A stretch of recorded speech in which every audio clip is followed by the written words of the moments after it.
It was supposed to be one of those nights people remember for its glamour, not its horror. A charity gala hosted at the Waldorf Grand, where crystal chandeliers glittered above a crowd dressed in silk and diamonds. Cameras flashed, champagne poured endlessly, and for a moment the world seemed perfect.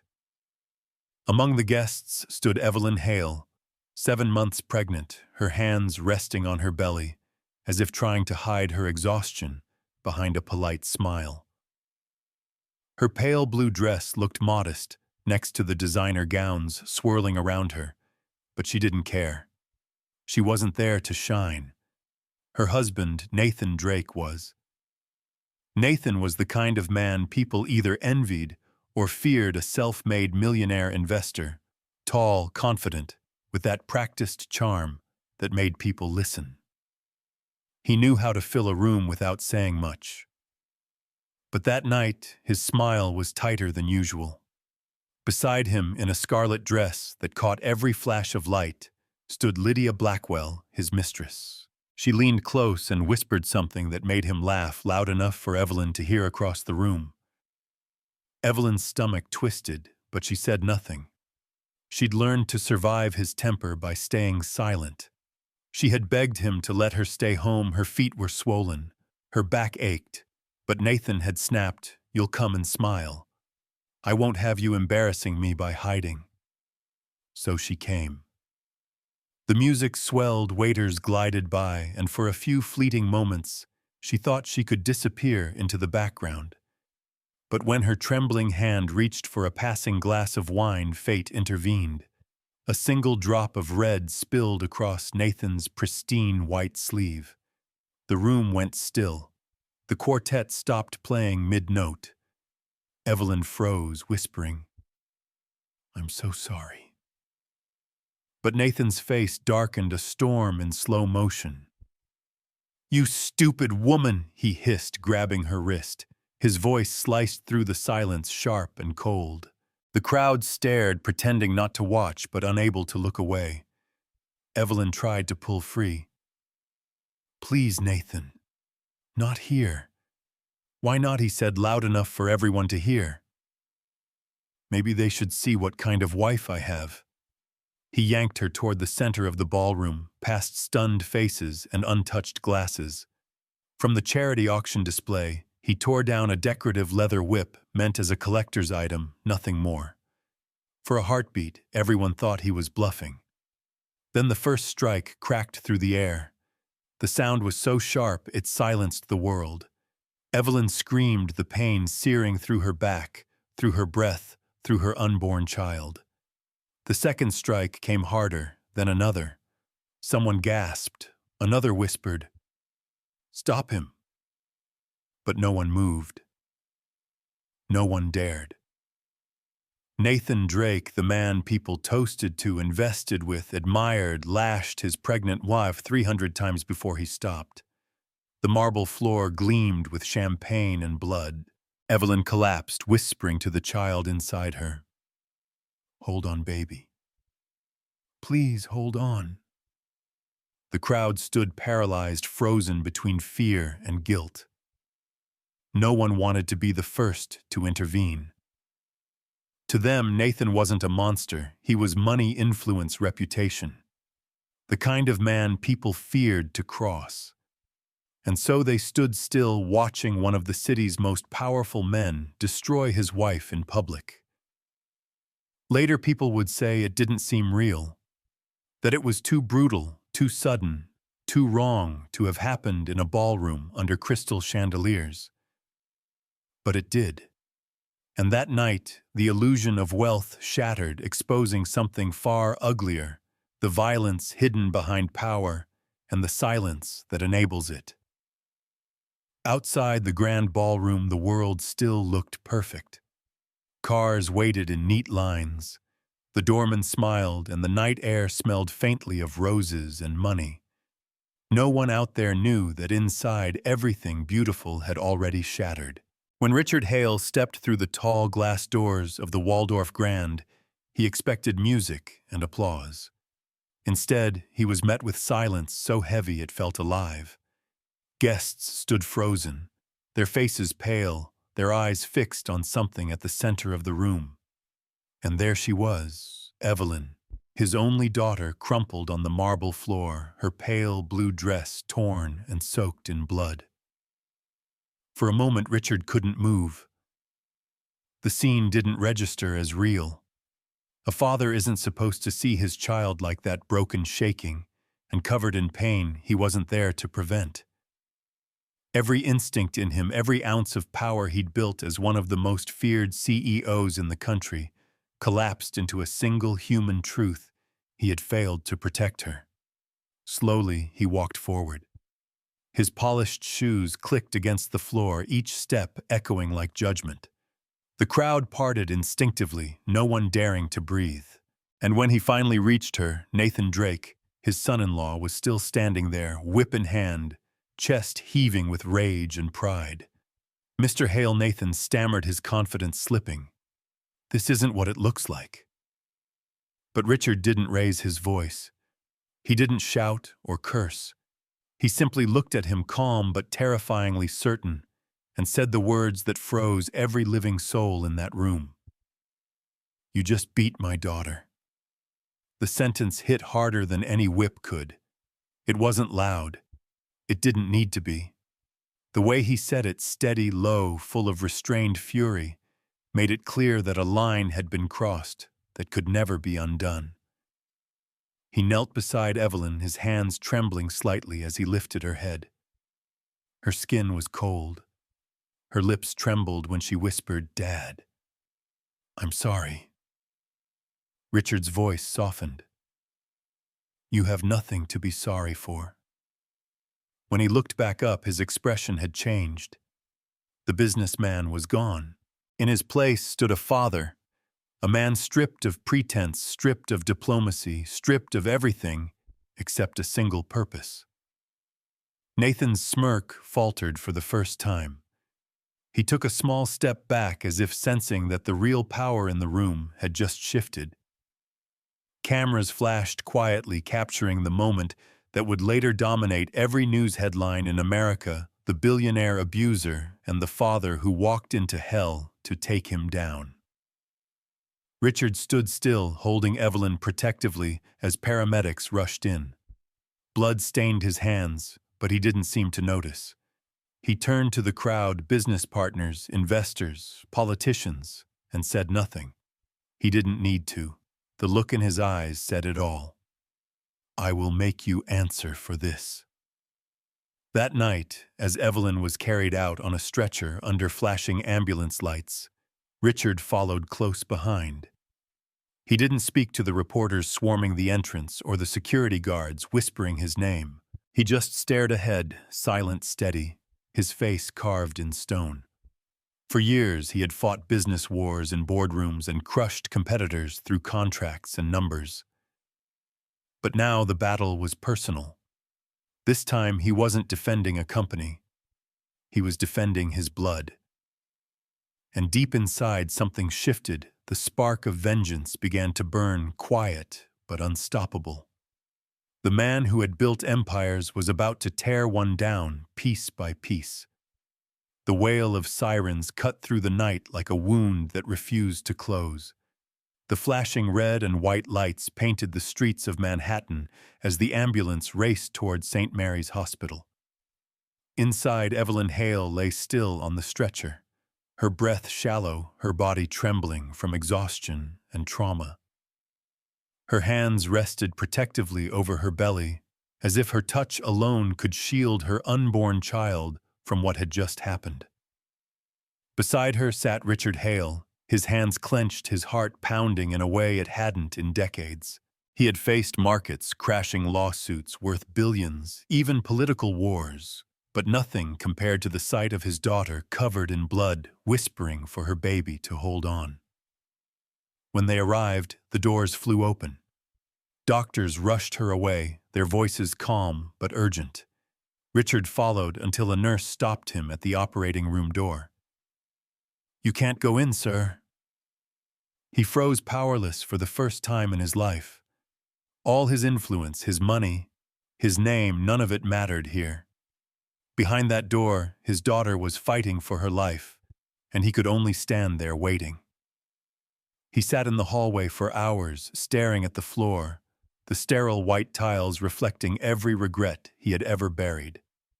Memories flooded in the phone calls. He ignored the forced smiles Evelyn wore at family dinners, the way she brushed off questions about bruises with excuses like, "I tripped," or "It's nothing." It wasn't nothing. It never was. For years, he had told himself that his daughter's marriage to Nathan Drake was simply strained, not dangerous. He believed that money and reputation could smooth out anything. But now, as he sat under the hum of hospital lights, he realized that denial was a form of cowardice, and that cowardice had nearly cost him everything. When the doctor finally appeared, Richard stood immediately. "Tell me," he said, his voice low and unsteady. "She's stable," the doctor replied. "The injuries are severe, but she's strong. The baby's heartbeat is faint but steady. We'll continue to monitor both closely." Relief washed over Richard, but it didn't bring peace. He nodded slowly, then turned toward the window where reporters were already gathering outside, flashes from their cameras flickering like lightning. The world wanted a headline. He wanted justice. As the night bled into dawn, Richard walked into Evelyn's recovery room. The soft beeping of machines filled the silence. She was pale but alive. Her fingers twitched slightly when he took her hand. "Dad," she whispered, her voice almost gone. "I'm here," he said, leaning closer. "You're safe now." Tears slipped down her cheeks. "The baby." "The baby's still fighting," he said gently. "Just like you." She tried to smile, but it faltered. I thought I could fix him. I thought if I stayed quiet, he'd change." Richard's jaw tightened. "That man was never going to change," he said quietly.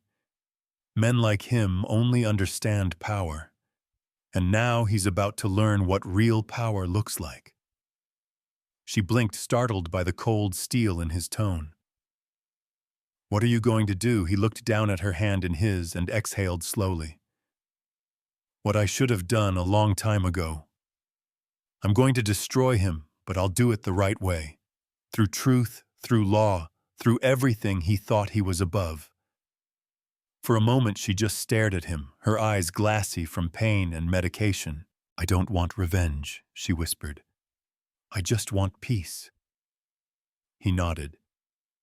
"Peace will come," he said softly, "but only when justice is done." That morning, the story broke across every major network. Millionaire Nathan Drake assaults pregnant wife at charity gala. Clips from the scene, secretly recorded by guests, spread across social media like wildfire. The world watched in disbelief as the man once praised for his business genius was revealed as a monster. Richard watched the footage alone in his office at dawn, his reflection ghosted over the screen. Each time the whip struck, something inside him hardened. This wasn't just about Evelyn anymore. It was about every woman who had been silenced, every father who thought his daughter was fine, every family that looked away because it was easier. He picked up his phone and called his son Daniel. "Get Laura Kim. We're building a case," he said. "I don't care how long it takes. We're going to take him down completely, legally, financially, publicly." Daniel hesitated for only a second before replying, "Yes, sir." Richard hung up and looked back at the sunrise spilling across the city skyline. It was beautiful, almost ironic how the world could still look peaceful after so much ugliness. He whispered to himself, "You'll never hurt her again." That was the moment Richard Hale, the father, the man, the empire builder, crossed a line. He wasn't just a CEO anymore. He was a father on a mission. And for Nathan Drake, that meant the beginning of the end. Morning sunlight crept through the glass walls of the Hale corporate tower, casting long lines across the polished floors. The city outside was waking up, but inside something else was stirring a quiet storm built not from rage, but from resolve. For Richard Hale, this wasn't just about revenge anymore. It was about accountability and doing it right. He had built his empire on disciplined strategy and precision, and now those same tools would become his weapons. Across the conference table sat Daniel Hale, his son already deep in discussion shut with Laura Kim, the family's chief legal advisor. Laura was calm, brilliant, the kind of lawyer who didn't waste words. Her dark hair was tied back, her navy suit sharp against the pale morning light. She placed a folder on the table. "We'll need solid ground before we move. Emotion won't win, this evidence will." Daniel leaned forward. "We have the footage from the gala. That's enough to bury him." Laura shook her head. "It's a start, but not enough for a full conviction. Nathan Drake has money connections and influence. He'll weaponize every inch of the law to protect himself. We need proof that goes deeper, a pattern of abuse, financial crimes, anything that exposes the man behind the image." Richard watched them quietly, his fingers pressed together, his expression unreadable. "Then we'll find it," he said. The next few days unfolded like a chess match played in silence. Calls were made. Records were requested. Former employees were tracked down, most too scared to talk. Fear of Nathan still lingered like a shadow across the city's elite.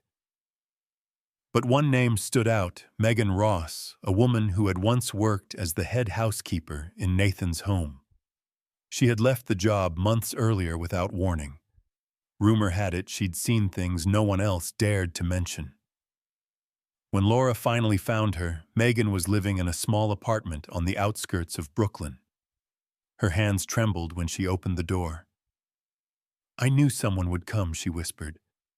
Laura's tone was gentle. "We're not here to hurt you. We just need the truth." For a long moment, Megan hesitated. Then she reached into her purse and pulled out a small flash drive. "I recorded everything," she said quietly. "Not just the gala. Other nights, too. When he thought no one was watching." Laura took the drive, her heartbeat quickening. "You filmed him?" Megan nodded. "I had to. He hit her more than once. She'd hide the bruises. He'd laugh about it when he was drunk. I installed small cameras for my own safety at first. I never meant to expose him, but after that night, I couldn't stay silent." When Laura returned to the tower later that afternoon, the tension in the room was electric. She plugged the flash drive into the projector, and the screen flickered to life. They watched in silence as Nathan Drake appeared on screen, pacing his penthouse, shouting, throwing things. Then came the sound of Evelyn's voice, small, trembling, begging him to stop. It wasn't just one night. It was a pattern. Years of intimidation, manipulation, and cruelty. When the video ended, no one spoke for several seconds. Richard's jaw tightened. "This is what he's built his life on," he said quietly. "Fear." Laura nodded. "And now we'll use truth to dismantle it." But they weren't done yet. Megan's recordings opened another door, one that led straight into Nathan's empire. Buried in the background audio were fragments of his conversations with associates. Mentions of offshore transfers, hidden accounts, payments under different names. Daniel leaned over the laptop, scanning the data. "He's moving money through shell corporations, Singapore, Zurich, the Caymans. He's hiding millions." Laura's eyes narrowed. Forgery, laundering, fraud. It's all there if we can connect the dots. Richard stood, his voice calm but fierce. "Then connect them. Every account, every transfer, every false signature. I want a paper trail so clean it crushes him." They worked through the night. Screens glowed, documents, printed evidence lined the table like weapons being sharpened. For every lie Nathan had told, they found a truth that would burn brighter. At dawn, Laura finally looked up from her files. "We have enough," she said. "Criminal abuse, financial fraud, forged contracts. Once this goes to the authorities, it won't just ruin his name, it'll dismantle his empire." Richard exhaled slowly, staring out the window at the first light of morning. "Good," he said. "Then we move forward. Quietly, strategically. No chaos, only justice." There was a long pause, the kind that settles before a storm. Daniel turned to his father. "You really think we can take down someone like Nathan Drake?" Richard's eyes didn't waver. "We don't think," he said. "We know." That was the beginning of the plan, not of vengeance, but of order. A war not fought with fists or fury, but with truth and precision. Because justice isn't loud, it's patient. And once it starts, it doesn't stop until the guilty fall. For a few days, the world buzzed with fragments of the story. The leaked footage from the gala spread like wildfire, dissected by talk shows, news anchors, and social media analysts, who all claimed to know what really happened. But behind the noise, two opposing forces were quietly gathering their armies, one built on lies, the other on truth. Nathan Drake made the first move. On a Friday morning, he appeared before a wall of cameras in the marble lobby of the Drake Tower. His suit was perfect, his tie immaculate, his expression rehearsed. Flashes from the press cameras painted his face in bursts of white light. He stood there like a man trying to control a story that had already escaped him. "Everything you've heard," he began, his tone smooth, "is a lie. My so-called wife and her family have orchestrated a campaign to destroy me. They've twisted private matters into headlines for sympathy and profit." He smiled, the kind of smile meant to reassure investors, not people. "The footage was edited," he continued. "It was taken out of context. There was no attack, no abuse. Just a disagreement between husband and wife blown wildly out of proportion." The reporters erupted with questions. "Mr. Drake, what about the witnesses, the bruises, the doctor's reports?" He raised a hand for silence. "I'm a victim of defamation," he said.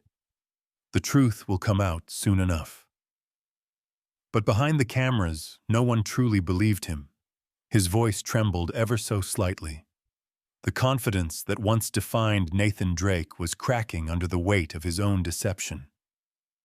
Still, his team flooded the internet with statements, fake insider sources, and carefully edited clips meant to make Evelyn look unstable. For a moment, it almost worked. Some people online began to doubt. That's the danger of modern media. Truth drowns when lies are louder. But the Hales weren't about to let the noise win. Inside the Hale Holdings boardroom, Richard Daniel and Laura Kim watched the broadcast in silence. Nathan's face filled the giant screen, denying everything with the calm of a man who had lied for so long that he believed himself. Daniel slammed his hand on the table. "He's turning this into a show." Laura leaned forward, her tone measured. "Let him talk. The louder he lies, the easier it'll be to prove the truth." Richard's eyes stayed fixed on the screen. "He wants control. Let's take it from him." Laura nodded slowly. "We release the full footage, uncut, untouched, every second, and we make one clear statement." "What statement?" Daniel asked. Laura looked at Richard, who spoke before she could. "This is for truth, not revenge." Minutes later, Aaron, their media director, uploaded the original video to every major news outlet verified by timestamp and forensics. It spread across the internet in minutes. No editing, no commentary. Just reality.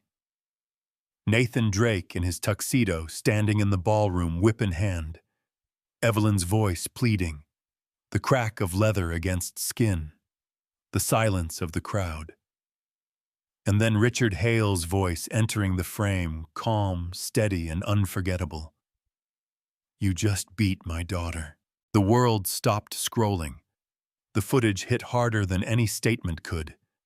It was raw, unfiltered human. And it shattered every lie Nathan had tried to build. Within hours, hashtags flooded every platform. "Justice for Evelyn." End. "Silence / believe her." Celebrities reposted it. Survivors shared their own stories. Journalists called it the moment that exposed the ugly truth about power and abuse in high society. Even those who had once defended Nathan fell quiet. Investors pulled out. The board at Drake Holdings demanded an emergency meeting. Stocks plummeted. Meanwhile, Richard refused interviews. He released only one written message through the family's official page. "We are not seeking revenge. We are seeking accountability. This is not a fight of wealth against wealth, but truth against silence." That single sentence spread everywhere. People printed it, quoted it, turned it into banners at protests. Across the city, Nathan watched the coverage from his penthouse. Every channel showed his face, but not the one he wanted. His hands shook as he switched from station to station, each playing the same footage over and over. His lawyer tried to speak, but Nathan didn't listen. For the first time, he realized he wasn't the most powerful man in the room anymore. The world had seen him for who he truly was. And outside, truth was trending faster than his lies ever could. It was more than a story now. It was a movement. And this time, silence had finally lost. For weeks, the world had spoken for Evelyn Hale, news anchors, commentators, strangers online. Everyone had an opinion about what she felt, what she wanted, what she should do next. But not once had anyone heard her voice. Until now. It began quietly. No fancy lighting, no professional studio, no PR team. Just a single camera in a sunlit room facing Evelyn as she sat on a simple white chair. She wore no makeup, no jewelry, just a pale blue sweater, the same color as the dress she wore that night. Her hands rested on her lap, steady now, though her eyes carried the weight of everything she had survived. When the video started, she took a deep breath before speaking. "My name is Evelyn Hale," she said softly.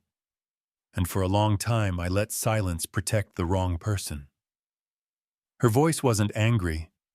It was steady, human, and disarmingly honest. She talked about how love can turn into fear so slowly you don't even notice it happening. How control can look like care. How abuse doesn't always begin with bruises, it begins with doubt. "I thought if I stayed quiet he'd stop," she said. "I thought protecting his image was the same as protecting my family. But I was wrong. Silence doesn't save you. It destroys you." There were no edits, no background music, just Evelyn and her truth. The video lasted 12 minutes, but it felt longer because every second carried years of pain, courage, and rebirth. Within hours, it spread across every platform. Journalists called it the most powerful video of the year. Survivors shared it in comment sections, writing things like, "She spoke the words I couldn't say, and I finally feel seen." In less than a day, the video hit 20 million views. Within a week, it reached 100 million. Evelyn Hale wasn't just a victim anymore. She had become a symbol of courage, of resilience, of what it means to rise from the ashes and rebuild yourself in public. And for the first time, she wasn't running from the camera. She was using it. Meanwhile, in the Drake Tower penthouse, Nathan watched the same video play on multiple news channels. Each network carried Evelyn's face, her voice, her truth, and every word she spoke chipped away at the empire he had built on lies. He tried to issue a statement to call her performance manipulative, but no one was listening. His stockholders withdrew support. His partners cut ties. The board voted to suspend him. Reporters camped outside his building. What had once been a fortress of glass and power now felt like a cage. The world had changed. The tide had turned. Back in her apartment, Evelyn scrolled through the comments under her video. Some were angry, some were grateful, but most were full of love, women and men from all over the world, writing things like, "Thank you for speaking when I couldn't," or "You made me realize it's not my fault." She paused on one message from a young woman in Ohio. "I was planning to go back to him. After watching your story, I won't." Evelyn's eyes filled with tears. That single comment made every scar, every sleepless night worth something. Later that evening, she appeared on a live interview, her first public appearance since the attack. The host asked her what gave her the strength to speak now. Evelyn smiled faintly. "I was tired of being a headline. I wanted to be a voice." The studio went quiet. The interviewer looked down, visibly moved. Then Evelyn continued, "This isn't just my story. It's the story of millions of people who've been told to stay quiet. And if my voice can help even one of them speak up, then this pain has purpose." The next morning, photos of her interview filled every news feed. The hashtag #HerVoiceMatters trended worldwide. Donations poured into the Phoenix Foundation, the organization Richard had started in her name to support victims of domestic violence. Everywhere she went, people approached her not out of pity, but out of respect. Survivors hugged her fathers, thanked her daughters, told her she gave them courage. For Evelyn, it wasn't fame. It was freedom. Because sometimes the most powerful revenge isn't destruction. It's transformation. And in finding her voice, Evelyn Hale didn't just change her own life, she gave millions of others permission to reclaim theirs. The courthouse sat like a stone monument in downtown Manhattan, its marble steps crowded with reporters, photographers, and a sea of protesters holding signs that read, "Justice for Evelyn, and no one is above the law."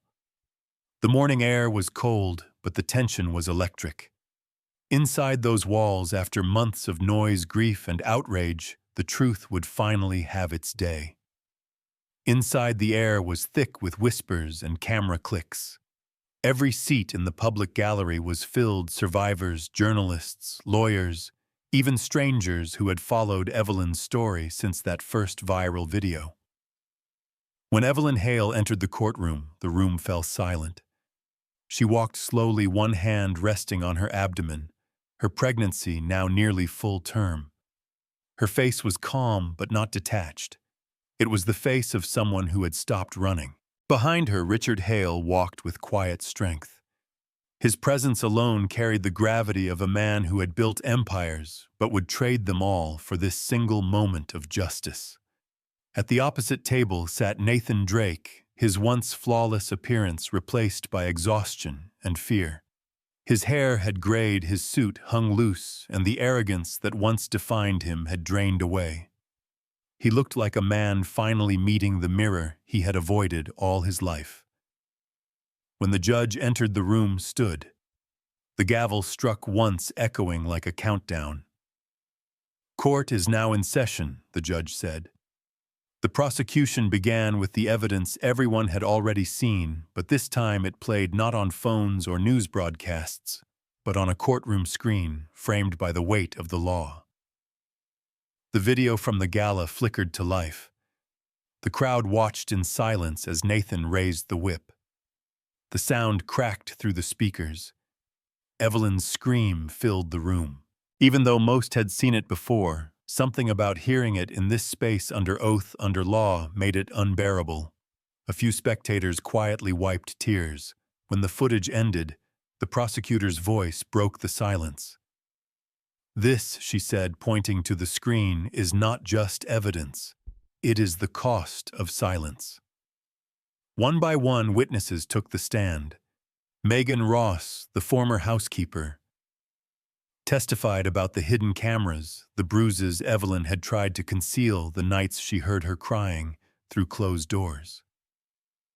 Dr. Ethan Brooks, the attending physician, described the injuries, the fractures, the internal bleeding, the faint but persistent heartbeat of the unborn child.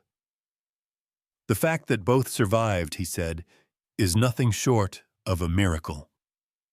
Then came the moment everyone had been waiting for. Evelyn took the stand. The courtroom went completely still. Even the air felt like it had stopped moving. She adjusted the microphone, her voice soft at first, but steady. I remember everything, she began. Every word, every look, every time I told myself to stay quiet, because I thought it would make him change. She paused, breathing slowly. But silence doesn't save you. It destroys you. The words hit like a thunderclap. Even the judge looked up. Evelyn continued, her voice stronger now. He broke my body, but not my will. And today I stand here not as his victim, but as proof that fear only wins if you let it. Across the room, Nathan's eyes flickered. For the first time, he looked afraid, not of prison, but of losing control forever. When her testimony ended, the courtroom erupted in applause before the judge called for order. Evelyn stepped down slowly, tears in her eyes, and returned to her father's side. Richard took her hand, whispering, "You've already won." The defense tried everything, calling it an emotional outburst, suggesting manipulation, even hinting that the footage was edited. But each argument crumbled under evidence, witnesses, and hard facts. The truth was too heavy to bend. After hours of deliberation, the jury returned. 12 faces pale with the weight of what they had seen. The judge's voice was steady as he read the verdict, reviewing all evidence, testimony, and video documentation. This court finds the defendant, Nathan Drake, guilty on all counts: aggravated assault, forgery, financial fraud, and the willful endangerment of a pregnant woman. Gasps filled the room. Reporters scribbled furiously. The gavel struck again. Nathan Drake is hereby sentenced to 15 years in state prison. His assets are to be seized and redistributed according to the court's ruling. Evelyn closed her eyes. For the first time in months, her breath came without shaking. Tears slid down her face, not from pain, but from release. Across the aisle, Nathan sat motionless. His lawyers whispered urgently, but he didn't hear them. Everything he had built, his company, his reputation, his power, was gone. When the guards came to escort him out, he turned one last time toward Evelyn. But she didn't flinch. She simply looked back with calm resolve, the kind that says, "You can't touch me anymore." Outside, the courthouse steps became a sea of emotion. People cheered, cried, hugged strangers. The headlines spread within minutes. Justice served, Evelyn Hale triumphs. That night, the city skyline glowed in soft blue light, the color that had followed her through every chapter of pain and rebirth. In her hospital bed, Evelyn watched the news with her father beside her. "It's over," he said quietly. She smiled faintly. "No, Dad," she whispered. "It's just beginning." Because justice, once awakened, never really sleeps. And for the first time, Evelyn Hale wasn't surviving anymore. She was free. The storm finally broke. In the days following the verdict, Manhattan seemed quieter, almost reverent. For months, the city had fed on scandal and pain, but now it felt as if everyone was collectively exhaling. Justice had spoken, and for once it had been loud enough for the whole world to hear. At the center of that calm stood Richard Hale. The man who had once been known as a ruthless business magnate was now something else entirely. To the media, he had become the Iron Father, a man who had turned his power not toward profit, but toward protecting what truly mattered. A week after the sentencing, Richard held a press conference at Hale Holdings. Cameras lined the back wall. The air buzzed with anticipation, But when he stepped up to the podium, there was no ego, no victory in his tone, only gravity. Today, he said, is not a day of triumph, but of accountability. He paused, letting the silence settle. Justice is not vengeance, it is a lesson. When power blinds a man into believing he stands above the law, it is society's duty to remind him that no one is untouchable. He looked into the cameras, his voice steady. If even one woman finds the courage to leave an abusive home because of what my daughter endured, then her pain will not have been in vain. Applause filled the room, not the polite kind, but the kind that comes from hearts breaking and mending at the same time. The footage of that speech would go on to play across every major network. And for millions of viewers, those words didn't sound like a press statement. They sounded like a father's prayer. That same night, Evelyn Hale gave birth to a baby girl. The delivery was difficult, but when she finally heard her daughter's first cry, the sound felt like forgiveness. She named her Grace because after everything she had lost, Grace was what had carried her through. In the hospital room, as dawn crept through the blinds, Richard held the newborn gently in his arms. His voice trembled when he whispered, "You'll never know fear, little one. Not in this family." Evelyn smiled faintly, exhaustion softening her eyes. "She's the reason it was all worth it," she said. And for the first time in a long time, Richard believed her. Months passed. The tabloids moved on to new scandals, but Evelyn's name never disappeared. Not because of tragedy, but because of what came next. She launched the Phoenix Foundation, a nonprofit built to help women rebuild their lives after abuse, providing legal aid, therapy, and safe housing. The symbol was a rising bird, painted in shades of blue and gold, the same color as the dress she had worn the night her world shattered. At the foundation's opening ceremony, Evelyn stood on stage holding baby Grace. The audience was filled with survivors, journalists, and community leaders. Her voice was calm, but it carried the same strength that once silenced a courtroom. "I built this foundation from the ashes of a night I thought would end me," she said. "But pain doesn't have to define us. It can teach us. It can build something stronger." She looked down at Grace and smiled. "For years, I thought my story was about survival. But it's not. It's about renewal." As she stepped off the stage, dozens of women approached to hug her. Some were crying, some trembling, but all of them shared one thing, a spark of belief. Evelyn had turned her pain into a bridge for others to cross. That evening, as the sun set over the Manhattan skyline, Richard stood alone by the window of his office, watching the lights come on across the city. He thought about the empire he had once built out of ambition and control, and the new one his daughter was building out of compassion and courage. He smiled quietly to himself. "She did it," he murmured. "She turned darkness into light." Across town at the Phoenix Foundation, Evelyn sat rocking Grace to sleep. The baby's small hand gripped her finger. The walls were painted soft blue, the color of healing, the color of new beginnings. Outside, the city glowed not with headlines or scandal, but with something far more lasting hope. Because in the end, Evelyn Hale didn't just survive her story. She rewrote it. And somewhere in that quiet between the heartbeat of her child and the rhythm of her own breath, she knew the truth: out of pain we rise. 1 year later, the chandeliers of the Waldorf Grand glittered once again. The same marble floor that had once echoed with screams now shimmered under soft golden light. The same grand staircase where chaos had erupted now welcomed guests dressed in elegance and hope. The air no longer smelled of fear, it smelled of redemption. This was the Phoenix Foundation's annual gala themed Hope Restored. The event had sold out within hours, drawing leaders, survivors, and advocates from across the country. For many, it was just another charity evening. But for Evelyn Hale, it was something else entirely. It was the night she reclaimed the space that had once broken her.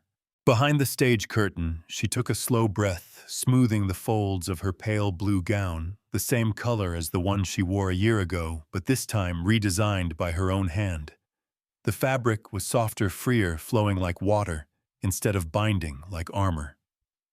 Her father, Richard Hale, stood beside her. His hair was grayer now, but his presence was the same strong, steady, quietly proud. "You ready?" he asked. Evelyn smiled. "I've been ready for this moment my whole life." When her name was announced, the applause rolled through the ballroom like a tide. Cameras flashed, but Evelyn didn't flinch. She walked into the light, each step deliberate, confident, free. The room fell silent as she reached the podium. For a moment, she simply looked around at the chandeliers, at the marble, at the faces of people who believed in her story. Then she began to speak. 1 year ago, she said this very room was a place of pain. Tonight, it's a place of purpose. Her voice carried warmth and conviction, no longer trembling like it once did. "I stand here not as a victim, but as proof that survival is possible. I learned that forgiveness is not weakness, it's freedom. It doesn't mean forgetting. It means refusing to let pain define the rest of your life." The audience hung on every word. Some nodded, some cried. Evelyn continued. "When we forgive, we don't erase justice, we reclaim peace. And peace is what every survivor deserves." As she stepped back from the podium, the room rose in a standing ovation. The applause was thunderous, but what touched her most wasn't the noise, it was the feeling. The walls that had once witnessed cruelty were now vibrating with compassion. Richard joined her on stage, placing a gentle hand on her shoulder. His voice broke slightly when he said, "You've turned darkness into light. Evelyn, I couldn't be prouder." They stood together as the orchestra began to play. The chandeliers glittered above them, reflecting the blue hue of the evening's theme, the color of rebirth, the color of her journey. Outside, rain drizzled softly over the city streets. Across the courtyard behind the glass doors of the hotel stood Nathan Drake. He wore a worn coat, his hair unkempt, his eyes hollow. The man who once commanded rooms with his arrogance now stood invisible, just another face in the shadows. He pressed his hand against the cold glass, staring into the ballroom, where laughter replaced the echoes of his cruelty. Through the glass, he saw Evelyn standing under the chandeliers, strong, radiant, untouchable. For a brief moment, their eyes almost met through reflection. He froze. She didn't. She turned away, her laughter blending with the music. The guards at the entrance approached. "Sir, this is a private event." Nathan lowered his gaze. "I just wanted to look," he murmured, voice cracking with exhaustion. The guard shook his head firmly. "Not tonight." Nathan nodded and stepped back into the rain. He walked aimlessly through the empty street, his reflection fading with each step. The sound of music and applause followed him faintly, like a reminder of everything he had lost and everything she had regained.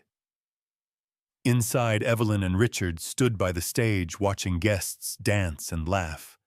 A young woman approached, tears in her eyes. "You don't know me," she said softly, "but your story saved me. I left because of you." Evelyn smiled and took her hand. "No, sweetheart. You saved yourself. I just reminded you that you could." Later that night, as the crowd thinned and the music slowed, Evelyn stepped out onto the balcony overlooking the city. The rain had stopped, and the skyline shimmered under the soft blue lights of the gala. Her father joined her quietly. "Do you ever think about him?" he asked. Evelyn took a deep breath. "Sometimes," she admitted, "but not with anger anymore. He's part of the story, but not the ending. Richard nodded. That's Grace. She smiled faintly. That's why I named her Grace. Because after everything, that's what we found. They stood there in silence, the city glittering below like a living heartbeat. Inside, laughter and music echoed through the ballroom, the same place that had once been a nightmare now reborn as a sanctuary of hope. As the lights dimmed and the final toast was made, Evelyn raised her glass to the crowd and whispered quietly to herself, "Out of pain we rise." Outside, across the street, the rain began again, soft, cleansing, unending. And for the first time, the story of Evelyn Hale had no more battles left to fight. Only peace. The road to the old Hale estate was quiet that morning. The sun was soft and golden, the kind of light that makes everything look gentler than it once was. The iron gates creaked open slowly, revealing the mansion that had stood untouched for years.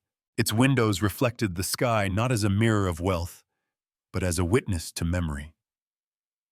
For Evelyn Hale, walking through those gates felt like walking through time. Her father Richard followed beside her, his steps steady but reverent. Neither spoke for a while. Some silences aren't heavy, they're sacred. Inside, the grand staircase gleamed under the sunlight, just as it had the day her life changed. The polished marble carried faint echoes of the past laughter that had turned to fear, love that had turned to control. But now, it was just a staircase. The power it once held was gone. Evelyn held a small bouquet of pale blue flowers. They were her favorite, delicate calm, the color of healing. She walked to the 5th step and knelt down, placing the flowers carefully where her blood had once stained the marble. Her hand lingered there. The air felt still, as if the house itself were listening. When she finally spoke, her voice was soft, almost like prayer. "I forgive him," she said. "Not for him, but for me." Richard stood behind her, his eyes glistening but proud. "That's how freedom begins," he whispered. Evelyn rose slowly, her movements graceful and sure. In her arms, she held her daughter Grace, whose small fingers curled around the edge of her mother's sleeve. The baby cooed softly, unaware of the ghosts that had just been laid to rest. They walked together through the sunlit halls, father, daughter, and granddaughter, each step lighter than the one before. The walls that once echoed with anger now carried only the sound of laughter, faint but growing stronger. Outside, the garden had bloomed again. The fountain trickled softly, the water catching the light in ripples of gold and blue. Richard paused by the doorway, watching Evelyn stand among the flowers, holding Grace close. "She'll never know the darkness you did," he said quietly. Evelyn smiled. "No," she replied. "She'll know light because we turned it on." Later that afternoon, they drove to the Phoenix Foundation, now a thriving hub for women rebuilding their lives. The glass facade gleamed in the sunlight, and above the entrance, engraved in silver, were the words Evelyn had chosen as the foundation's motto. "Out of pain we rise." Inside the lobby, volunteers greeted survivors, children played in a corner, filled with bright books and soft chairs, and walls were lined with photos of women who had found safety, courage, and home again. Evelyn stood beneath the logo, holding Grace in her arms. The baby's curious eyes reflected the light above them, the same shade of blue as the flowers she had placed that morning.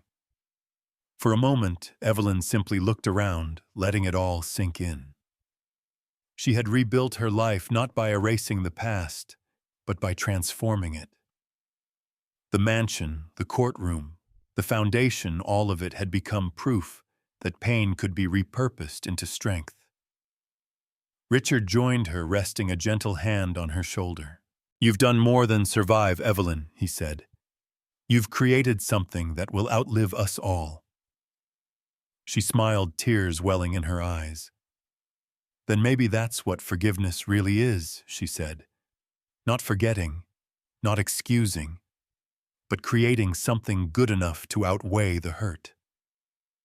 The two stood there in silence, watching as Grace reached her small hand toward the silver lettering above them. Her tiny fingers brushed against the words, "Out of pain we rise," as if claiming them for the next generation. Outside, the late afternoon light stretched long across the city, painting everything in hues of gold and blue.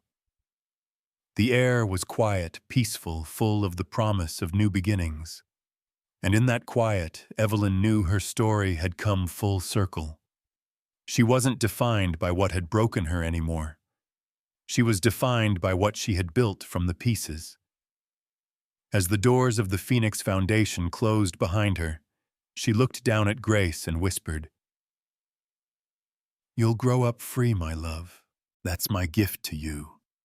The baby smiled, and the last light of day caught her eyes the color of sky after a storm. Evelyn held her tighter, stepping into the sunlight. Because forgiveness wasn't surrender. It was freedom.